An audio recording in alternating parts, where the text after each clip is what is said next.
In order to keep bringing you guys tons of free content, we work with brand partners who you'll hear from in this episode, including an advertisement from Zopa Bank. Welcome back to another episode of the Talk Twenties podcast. Today, I'm joined by TikToker Lily Draycott, aka Lils Takes, and we're going to be answering your dilemmas agony aunt style. You guys loved it when I did an episode of this last year, so we thought, why not do another fun episode? And this time, we're going to be focused on all things dating, friendships, and university. So buckle in for another amazing episode, and whilst you're at it, hit that subscribe or follow button so you can come along with us for the ride. Lily, I'm so excited to chat to you today and cannot wait to go through your camera roll to see where you were at this time last year. Have you got a photo you can share with us? Yeah, let me get... I've got it all ready. So it's not a photo of me, but it is, I don't know if you're a dog person or not. But I am a dog person. Are you? Well, yeah. Maybe you'll find this really cute then. Soon, if I can find it. Well, this part of the podcast is all about kind of looking back at what we were doing this time last year. And what were you doing? Stop. What? So those are my babies. Oh my God. They're puppies, right? Yeah. So in that picture, they're puppies, yeah. Oh, tell me what are their names? So the little brown one with the little paws in the air, that's Pixie. Everyone, we'll put it up on screen. And then the grey and all mottled one, that's Pepper. Pixie and Pepper. Pixie and Pepper. And what breed are they? They're Chihuahua cross Jack Russells. So oh my gosh. In that they're like fit in your hand tiny right now at that size. And did you pick them like... Did you part of like breeding them or anything like that? You just picked them up, you just went and picked them time last year? Yeah. So they are cute. I think we'd had them like 2 weeks at that point or a week or something. Oh, that's adorable. And can you show me a picture of what they're like now? Yeah. Just as a dog. Yes, let me find one. That is so cute. So is this at home or is this at uni? So this is at home. Okay. So these are your family's dogs? Yeah, these are like, so I live with my mum and me and my mum, we, unfortunately, very sad, we lost our dog who was like my fur child, my baby. I'm obsessed with dogs. Yes. We lost her like maybe a month before and we were like, we are not getting another dog. I can't deal with the heartbreak. Yeah. And then we saw them. My mum was like looking for Jack Russell. She was like, I don't know, 'cause since I moved out, it's quite lonely, like living on your own. I don't think I could ever live without a dog right now. But then the heartbreak of like them, it's like you can't even. I can't even comprehend it. Like. And she was like, I think I need another dog just to like fill the little hole. And then we saw them, we're like, well, we can't just get one. It's going to be lonely. Yeah. And we got two and they sort of like, I was like, I won't love it the same. And then I saw them and we brought them home and I was like, oh my God, I've never loved anything more than you right now. Pixie a girl and Pepper a boy, or No, they're both girls. They're sisters. Sisters. I'm scrolling through a million photos of Warehouse Project trying to find a picture of my dogs because I've got a really cute one that shows you how. And even though they're like from the same litter, they're twins. Like Pepper is huge. She's like the size of a. Isn't it mad how like different genes go to different ones? Yeah. I bet you don't even feed them different. Do they have different personalities as well? Yeah. Oh yeah. So different. Oh my gosh. But Pepper's massive. She's like a Jack Russell, and Pixie's still tiny little. Love them. They are so adorable. Yeah, they're so cute. Like no one really talks about the heartbreak of like losing a dog. It's like losing a family member. Yeah, it was. Yeah. It was like because she was like the only thing that's like always there. So you go home and she slept in my bed with me, and then when she died, I was like, it was fully heartbreak. Yeah. But yeah, those two little. But those two are little lights of your life now. Yeah. Love it. It's amazing to have you on the podcast. You've also got a podcast as well, Lils Takes, if people want to go and have a listen. Thanks. And on your podcast, you talk about loads of different dilemmas. People write into you with all sorts of problems. So we thought we would do an episode similar on the podcast today. So we have put some questions out to our listeners and you put some questions out on your stories as well. And we're going to go through them. I'm so excited. And a lot of them are talking about university and how, it's a difficult time. So what's your situation? Because you're huge on TikTok. Well, what, 1.2 on TikTok? 1.3 now. 1.3 million on TikTok. But you're also at uni as well at the same time in Sheffield. Yeah. How do you balance all of that, like doing the two? Because like... Not very well. With great difficulty, I balance my life. It's one of the most difficult things I've done, definitely, because uni has got to be my like priority always. Like, and I'm in my third year now, so I've done and that's a hard year. It's so hard. Dissertation coming up. Yeah, everything. And everyone's like, "Oh, your third year, there's a lot more work," and you're like, "Yeah, it'll be fine. I'll coast like I've done these past 2 years." And then I started third year, and I was like, and it was just like hit you like a ton of bricks, the amount of work you got to do. So this year especially, it's been more difficult to balance. But definitely just trying to get my priorities in order has been the most important thing. Like just really, well, I just said it, but prioritising my assessments and my seminar work, because I think I found it's so much more important this year to get like your everyday stuff done to a really good standard, because then it makes it so much easier when I have to go back to look for like my exams and my essays and stuff. If I know I've done all my seminar work and it's like I've done it to the level that I want it at, then it makes everything so much easier. So my future self is thanking me at the minute. But and history as well. That's a lot of reading. Yeah, it's an essay subject, so it's all I do is read and write. And then my flatmates are like, "What have you done today?" Oh, read a bit more, like every single day. Yeah, always reading, but it'll be worth it in the end. Yeah, definitely. What are you going to do to celebrate when you graduate? Not look at my laptop for like weeks. I'm going to be like, "See ya." Well, I don't know. The thought of graduation is like, it's so exciting, but it feels so far away at the minute. But I think go out and have a big party. No, but I definitely want to go out, and because I don't go out at all anymore. I don't have time. I'm like a nan. So I'll definitely do that. And going home and spending time with my family and not being stuck in front of a laptop, that's going to be so nice, just to spend a bit of time at home. Yeah. Chilling out is definitely at the top of my list. Having a day where I can actually do nothing and have not be thinking like, oh, I've got this essay to prep for and then I've got this thing to write. It's just going to be so nice having no plans. Definitely. We're going to chat a little bit about university, relationships, friendships. Georgia has pulled the juiciest topics from our listeners as well. So some great questions in here that I can't wait to go through. Talking about university, someone said, I fancy my lecturer and it's making me not be able to focus or think about dating anyone else because the lads on Tinder are all weird. Yeah, no, that's true. All the lads on Tinder are weird. Oh, that's difficult. It's a bit awkward, isn't it? How old is he though? I'm assuming young or like not that. Yeah. There's so many people out there that are lecturers and they're like, you know, like late 20s nowadays. To be fair. A quick ad break from Zopa Bank. See if you could cut your monthly cost by connecting your accounts using the Zopa Bank app. Simply head to the For You page in the app, link your accounts and get personalised insights and tips to see if you could save on your bills or subscriptions. Just search Zopa, that's ZOPA, in your chosen app store. My seminar leader, I think he's in his late 20s, not to call you out. He's in his late 20s. So yeah, I suppose when I was in my first year, we had a lecturer and it was an anomaly to get a young history lecturer, young male history, like we're all like, and we did this thing where you could comment like, answer questions that he'd ask and they'd go up live on the screen in front of like a lecture theatre of 200 18-year-old girls, mostly anonymous girls, as well, anonymously. Yeah, of course. So he'd be like asking about, I don't know, 200 BC in Jerusalem, and then you'd be like, nice tie, and they'd be like putting compliments on his turtlenecks on there and like, you're looking dashing today, sir, and they'd be commenting all these like really cute things, talking about the crown. People would put all sorts on there, but like showering him with compliments, and he'd be like having to skip past them on the board and we would all be like looking at him. But yeah, I feel like that's gonna get, you know, like workplace relationships, it's gonna get a bit difficult. I don't think it's something to pursue, if I'm honest, until you've maybe done that module at least and moved on to a different module. I don't think you can see him again and be like, hello sir, what if it all goes south? I know. What do you do then? And then you've got to rock up the next day and be like learning about 200 BC or whatever. Yeah, I think that'd make for a bit of an awkward learning experience, I if feel I'm like honest. we've all had a crush on a teacher or a lecturer at some point, some stage though. Like that's only normal, right? Yeah, it's core memory. Everyone's got to go through it at some point. And I don't know if this is just me because I like history, but isn't it usually history teachers? I think. Actually, you say that, and actually I would say that from secondary school, for me, it was a history teacher. There's something about him.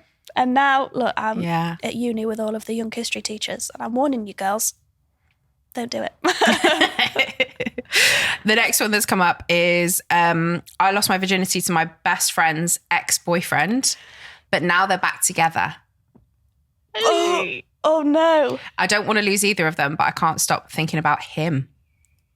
Oh no. Yeah. I think that's a really awkward tie to have with someone that's now with your best friend. in the first place, I don't know if that was a bit of a... Yeah, I feel I shouldn't have maybe gone there in the first place because like I would personally say that most of your really close friends' exes are off the cards. Yeah, definitely. Would you say that? I would 100% say that. I mean, me and my best friend have got really different tastes anyway, so I feel like I'd be like... Whoop. Yeah, same. But yeah, it makes for a great Like, friendship. no. It's not a bit of me. Happy for you, not for me. But yeah, I think... Yeah, I don't know if I would have gone there in the first place, especially if it's... Because I feel like no matter how many times someone says it's fine, like, even if she was fine with it, I don't know, it just feels a bit wrong. And then now you've got to really... Look where do you it's own got up to it or do you say something? I feel like this, although we're saying like, you know, you shouldn't have gone there in the first place, I feel like this happens way more than like we realise though. I think it's... Especially people who live in like really small towns where like there isn't like loads of people who you can date. Like if I go back home to where I'm from, everyone has dated everyone. Yeah, no, like that's same. just normal. Yeah.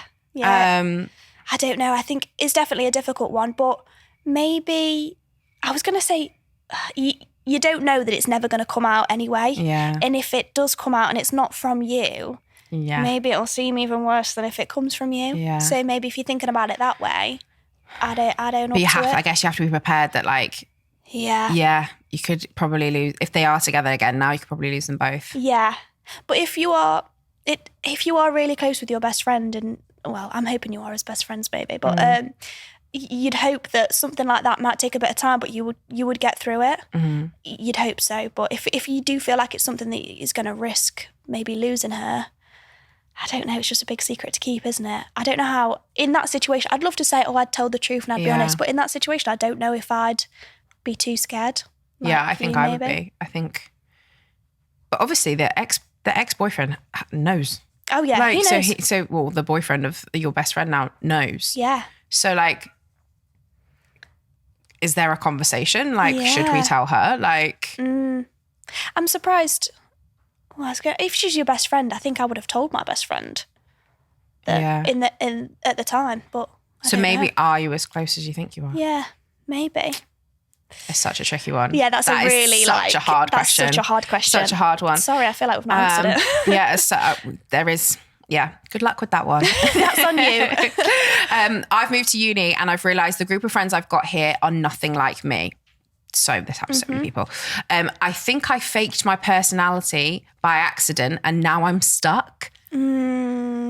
That's so common because you are like, the people that you're thrown into at university, often it's like who you end up living with or who you end up sitting next to in a lecture the first day. Yeah, like is. Those are the people that you end up like thrown into friendship groups. And then all of a sudden in like year one, you need to get your houses for like next year sorted by like Christmas. Yeah. And your friendship group is like then basically put in cement. And you're like, I don't know if I even like these people. Yeah. Like, that is so awkward. That's such a good way of saying it as well. You are like putting cement. It is like that. I was exactly the same. I mean, you play up yourself when you meet people because you want to make friends and you want to be this person that isn't just lonely at university. And I was the same. I didn't sort of play up, but I realised quite quickly that I wasn't going to be best friends with my flatmates. And that's fine. I'm still mates with them and I enjoyed living with them and things like that. But we weren't gonna live together the next year, and it's then like, oh my God, now where do I go from here? But I think it's so normal, and people do change friendship groups. Like people have a different group in first year to second to third. If you've not found your people, that's fine. Don't be like, I don't want to be friends with you. Maybe just sort of just distance yourself a bit. And don't be afraid to make new friends, even if you're keeping your old ones. Do you know what I mean? Agree. It's part of growing up is changing friendships and learning like yourself and who you sort of see yourself also, in. I think the best thing about university is that like you can go out and like join a random society or join a random group and it will be people of your own age and probably if you're doing a society with a keen interest that you both like, there are so many opportunities. When you actually like graduate, there isn't really stuff like that. Like I'll be honest, when I graduated and I moved up to live on the Wirral, I joined a choir because I was like, I kind of like singing, and I used to be in like musical theatre shows and stuff like that when I was younger. And I was like, I kind of like singing, but like joining the choir when you're a graduate, you just join in like 80-year-olds singing together. Like, there is that. So I did it for like 3 months and was like, the youngest person there was about 40, genuinely. And I was like, that isn't a thing. Whereas when you're at university, if you were to join the choir, and there's way more choice than choir and stuff, but if you were to join the choir, you would still meet friends your own age. You've got some similarities with already before you've even, that is such a good point. Like uni is a great place to meet people. Even if you're like, I don't meet anyone. If you go to your lectures and then go back to your room and you're not really a going out person, just pushing yourself maybe a little bit, do something you're interested in. Join the gin club and drink a gin and there's so many things you can do.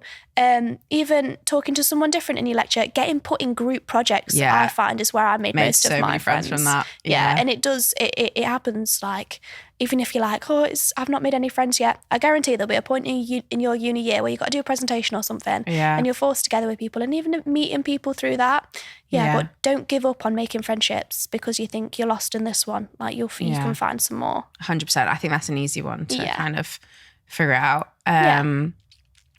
So the next one, this is a juicy one.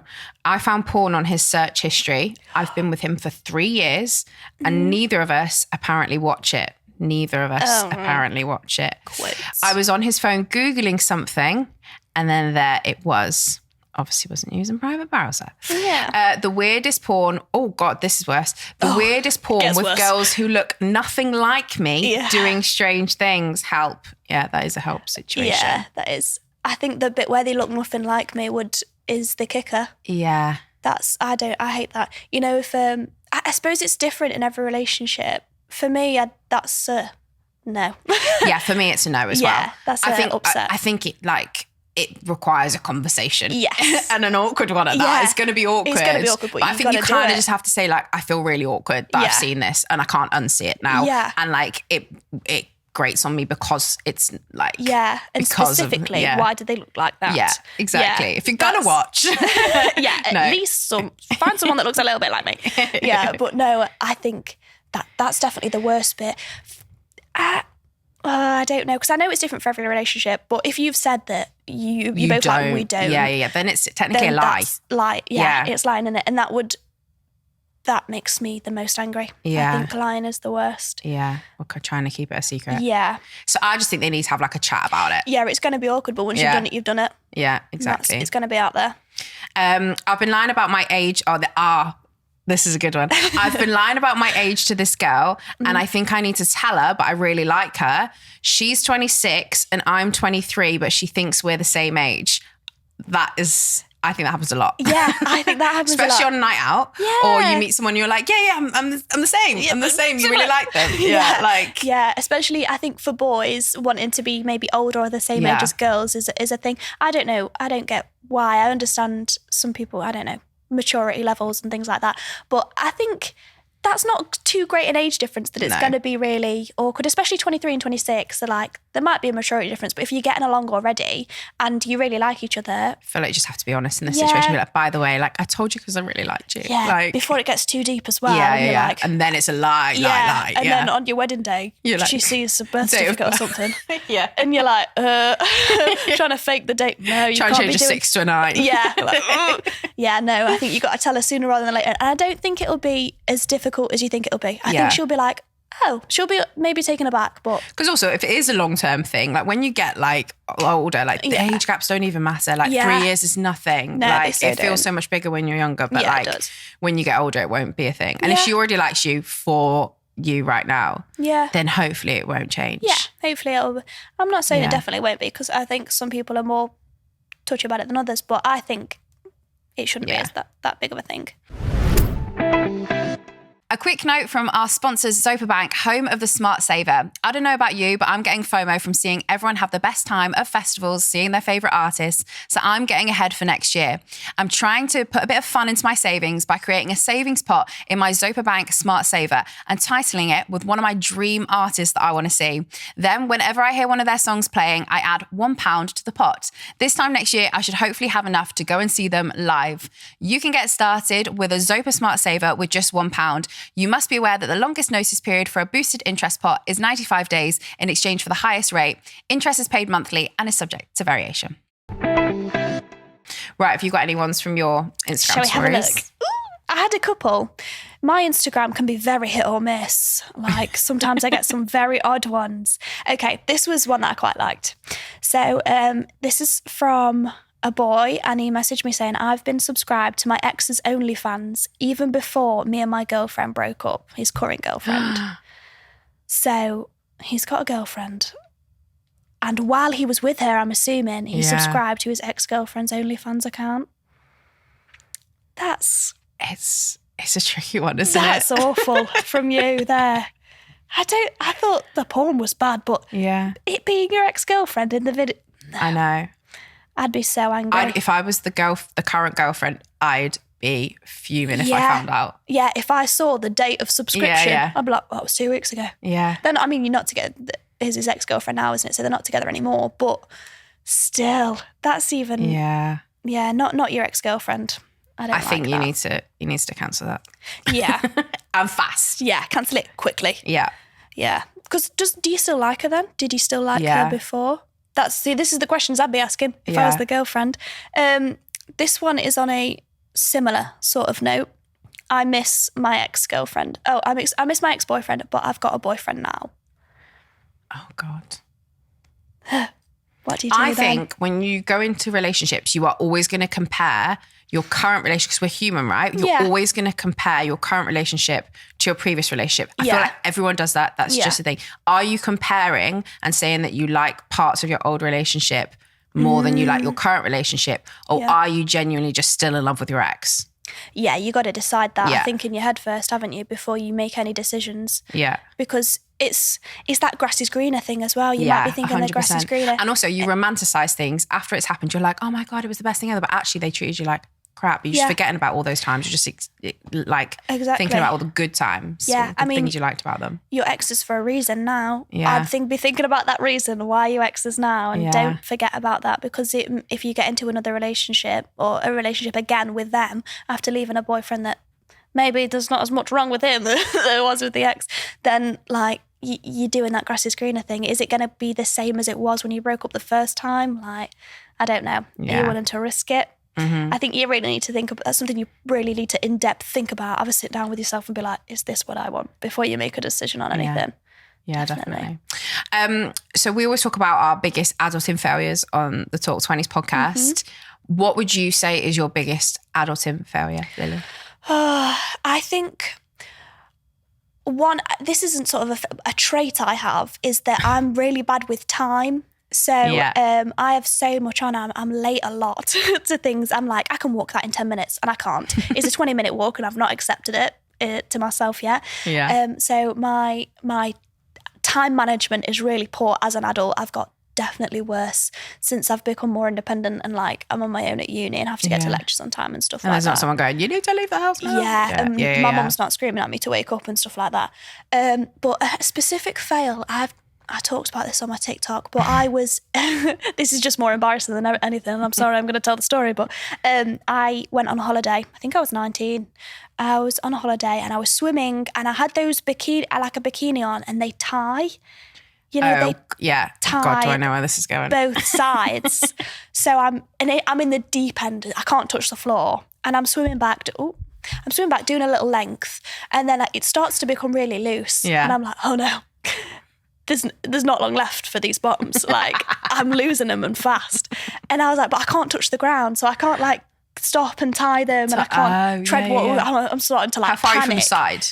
Quite far. Like I'm in the centre of the pool. Right, okay, God. Oh God, it just keeps getting worse. And I'm like, right, it's fine. There's one side still on. I'm just going to have to get to the shallow end. There's not too many people in the pool, so I'm not like panicking, but panicking enough, and so I can get to the shallow end, and then I'll just retie it, and then as I keep swimming, the other side starts to untie itself, and I'm like, well, I'm naked now. And just as I'm like panicking, like, oh my God, I've got no bottoms on in this pool, a woman comes over to me with a really thick Scottish accent, and she's like, hello, are you that girl off TikTok? And I was like, no. I was like, like treading water. Don't look down. I'm like, oh my God, yes. Yes, I am. And she was like, my daughter would love a photo with you if you don't mind. And I was like, just give me 1 second. And I like got to the shallow bit and I was like tying these really quick, and I couldn't. And just as this girl came over to me, I managed to tie them, and I was like, whew, and I had to then get out the pool and have a photo with this girl. Like, but weird that she asked you for a photo in the pool as well.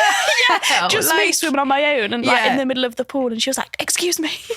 But it was one of the like most embarrassing, because I don't know if she knew when she was talking to me as well. I was just naked. Now that woman knows the story. Grasping. She knows now.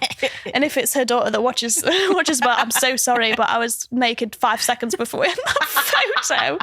Oh, and I can't. It's if someone ever asks me an embarrassing story now, that's the first thing that comes to my head. That is hilarious. Yeah.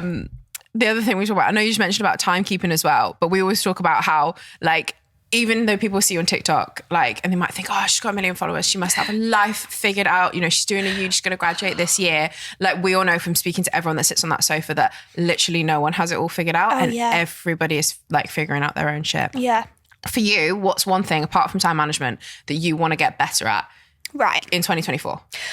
Oh, I want to get better at putting myself first now. Okay. I think for so long, especially when you enter your 20s, like for me, 19, 20 is a really difficult age of like, I'm doing what my parents want me to do, what I want me to do, what my school wanted me to do by going to university, and like what I think is right for me by, if I go to uni, I'll get a good job and I'll do this. And yeah, I think now I need to start, as I get older, putting myself first in things. Stop thinking about the effect it has on maybe other people's feelings so much, in like, not forget about everyone completely, but do you know what I mean? Like, just think about things that will benefit me immediately, and not just in the long run as well. Like, oh, I'm going to be miserable for another 6 months doing this, but then in the end it'll be okay. Like, put sort of my mind at the forefront of my mind. My mind at the forefront of my mind. Yeah. I totally agree. I think when you're growing up, you have all these different influences on you, and you have like your mum and dad will be like, what did your mum and dad want you to do? Oh, so my mum was really great, to be fair. My mum's always been like, just do whatever you want to do and what makes you happy. And then as it sort of got to like university stage, my mum was like, this is actually one of the things I did that maybe was for me. She was like, I want you to stay at home and live here and stay with me, because it is just me and my mum. Yeah. And I was like, that's the one thing I can't do. I do need to go somewhere else and sort of do my own thing and spread my wings a little bit. And I am glad I did that, but I went close enough so that I could come home every weekend often, and see her all the time. But my mum was, I used to be a dancer as well. I used to dance, and my mum always wanted me to do that, I think. Yeah. She was like, you're good at it, go and do dance and like do maybe a career in that. And for me, I was like, I don't know. Some people can do amazing as a dancer, but I didn't think I was good enough to be, and I didn't want it enough to do anything. You have to want it so much. You've got to want it so much. And I didn't want it more than I wanted to do something academic. Yeah. So I sort of did that. I was like, no, I'm gonna do history, and I'm gonna go to university. I'm gonna go further away and sort of make my own decisions like that. But my school wanted me to go to different universities to the ones that I picked, and I think school is a big influence. Yeah, because you said your teacher had that impact on you, and they were like, you shouldn't be applying for these unis. Like, what happened there? Yeah, so I was applying to sort of, I was high reaching, to be fair, and I understand why she was worried, but I was applying to unis that were like out of my predicted grade range, but I knew in my head, I was like, I'm one of those people that performs quite well in exams, but like in school, like maybe I don't focus as much. I do focus, but I don't probably get the grades that I know I'm capable of in exams and things like that. Because when it comes to it, I'll put my whole mind to that, and that'll be me. Yeah. But yeah, and they were sort of like, I think you need to put lower grade boundary universities in your like options. And I was like, that's great, but they're not the ones I want to go to, and I know I can do this if I reach for it. But I didn't listen. So how did you put down? Like, where did you want to go? Oh, I was going to go to York, which was a tiny bit harder to get into than Sheffield, but it's really good for history. Oh, I can't remember what I did now. Even like St Andrews in Scotland. That was sort of just to see if I could do it. Yeah. But things like that, and I changed all my options, and I put Sheffield and like Lincoln and Leeds and places that I wasn't really that bothered about going, apart from Sheffield.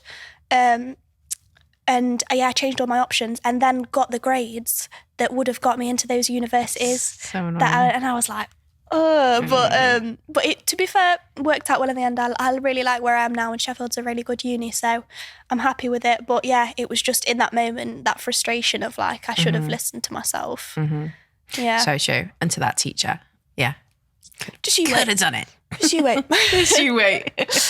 Right. What's next for the future of like Lils Takes and your TikTok and everything like that? Like, it's so hard. I know you're studying right now, so it's so hard to say like what your plans are and stuff. Yeah. But we got to get the goss on the podcast. Oh, well, I'd love to. So right now I don't have a lot of time for like networking and meeting people and things like that. So I don't know, meet so many people that I'd really love to have on the pod because I just don't have time to meet them in the first place, you know what I mean? And I'm really particular with my pod that I want people on it that I know, that I've done research on, or I know personally that I think I could get a really good story out of, that'll be something relevant to me, relevant to what people want to watch and stuff like that.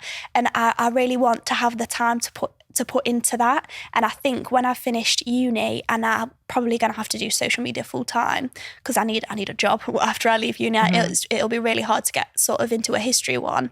I think I'll have the time then to really like put effort into meeting people through TikTok, finding really cool guests and stuff. So I'm excited for like the next year of the pod. I think is going to be really exciting, which is nice.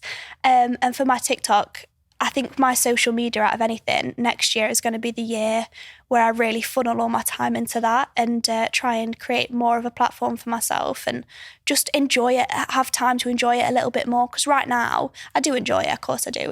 It's one of the greatest jobs in the world. I feel so lucky to do it. But it's like I've got so much on with uni that I'm sort of keeping it going just to keep it going. Do you know what I mean? Instead of, I used to really enjoy, because I had all the time in the world when I wasn't at university to make content that I really loved, and I'm excited to do that again when I have the time to do it. So I think next summer. And do you think history's going to like play into like whatever you do? Like, because loads of people don't use their degrees. Do you think you'll be someone that does use your degree? I'm going to try my best, because otherwise these 3 years have been a bit of a waste. No, not a waste, because I've loved it. But I want to, I spoke about this as well, I do want to go into history, documentary, television presenting. That's the end goal. So I want to get a bit of media under my belt and keep doing TikTok for a bit, keep doing the pod, to get sort of, I don't know, a bit more knowledge and a bit more experience of like long form content, things like that. And then use my degree, because I really want to talk about something I know about. I don't want to be just like sort of reading off a script and inferring things. I'd love to like maybe be part of the production process, part of the writing of something like that. That would really interest me, I think. So the long-term goal is definitely that, something to do with history. And do you think a lot of TikTokers will go into like that? Like they already are like going into the media space, right? Yeah, I think loads of TikTokers go into sort of presenting and reality and stuff like that.